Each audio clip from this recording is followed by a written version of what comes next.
tidak dapat mendengarkan Allah seperti kamu mendengarkan orang atau suara-suara di sekitarmu. Allah bicara kepadamu dengan sangat lembut, sebab Dia tidak ingin menjadikan kamu takut. Dia berbicara dengan bahasa rahasia, bahasa hati. Kadangkala kamu mendengarkan suaranya dalam dirimu.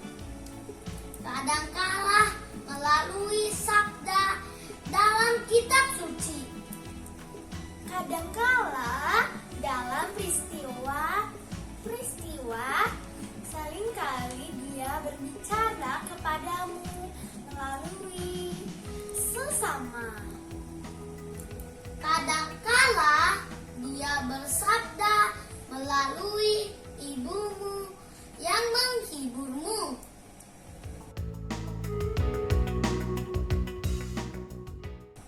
Kadangkala Dia bersabda melalui air mata seorang anak yang sedang kesal.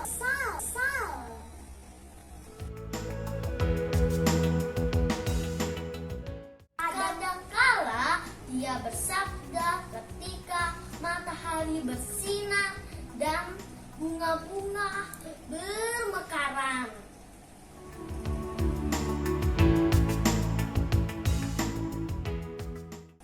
Kadangkala Dia bersabda saat kamu mendengar musik kesenanganmu.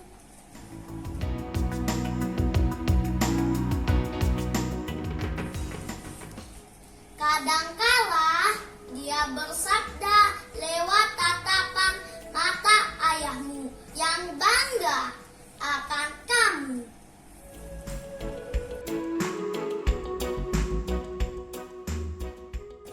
Kadangkala Dia ingin bersabda lewat kata-kata dalam kitab suci.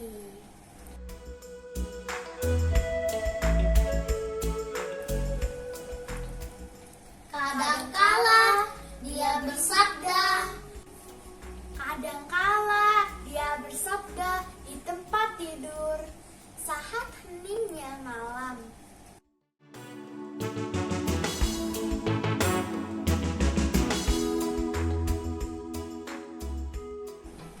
Marilah sekarang kita menjadi peka terhadap suara Tuhan.